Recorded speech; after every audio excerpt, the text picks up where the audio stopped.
one more lecture. Bye, Peter.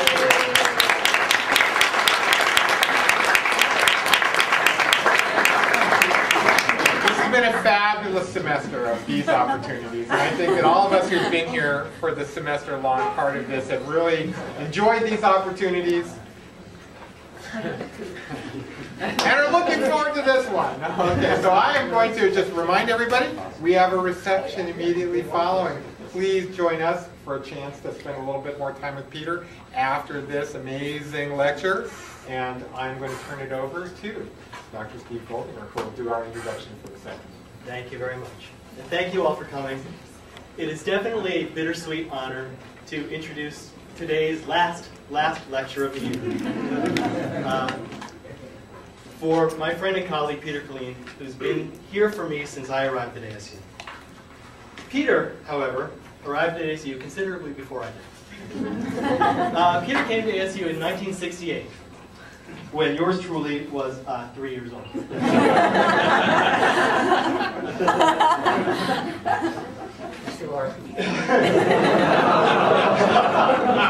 Very many, yes. It's been yours. And so when I was asked to give this introduction, I naturally turned for sources of information. And like most of you, I began with our friend Google, and I looked up Peter Killeen, and I found actually quite a few Peter Killeens. Some of whom I'm not going to show, some of whom I thought might actually be our Peter, and I couldn't tell. There's Peter Killeen, the artist who made this fish. I thought that could be him, he's creative. There's this Peter Killeen, who's a Franciscan friar who started MySereneLife.com. That didn't sound right. There's Peter Killeen, who's a murderer in Tasmania. Then I went on Facebook and I found one that I'm pretty sure was in fact our Peter. So I invited him to be my friend.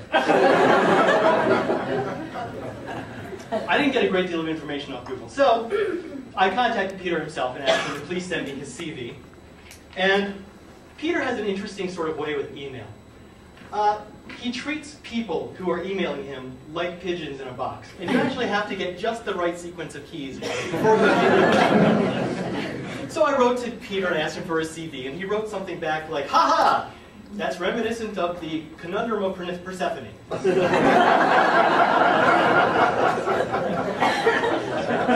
didn't know what that was, so I asked again. He eventually gave me his Vita, but it didn't really give me the character of the man. It gave me his career, which I'm going to talk about.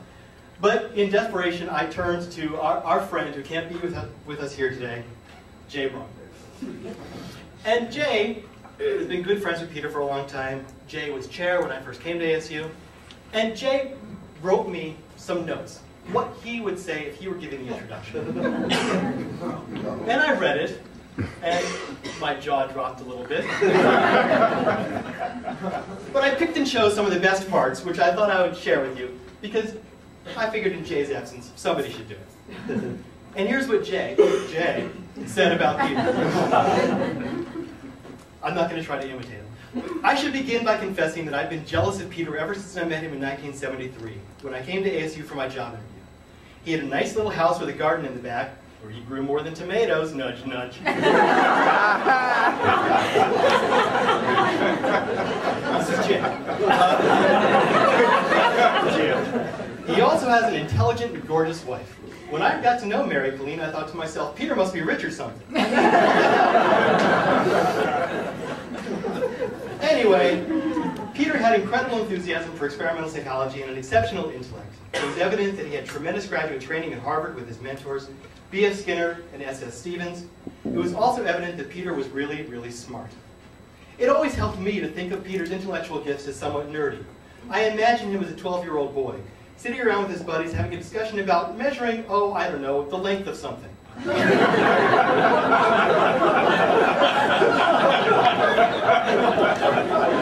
buddies are aghast when Peter says, we must remain cognizant of the second derivative of the coefficient of volumetric expansion with a radius-based constant to ensure that length and girth remain proportional. Did I mention Jay with this? That's what the introduction would have been. I'm going to focus on Peter's career. So, with no more J. Peter did come here straight from Harvard, where he was to become the resident behaviorist here at ASU. And as John Rich wrote to me, I consulted many people in the department to get advice for this introduction. The idea was to establish Fort Skinner in the desert. And Peter's had a very prolific, distinguished career publishing theoretical and very hard-edged empirical papers in some of the best journals in the field. Some of the topics of his research are perception of time and how time helps organize behavior in pigeons, rats, and other organisms. These are some of the contributions, and there are more, continuing to this day.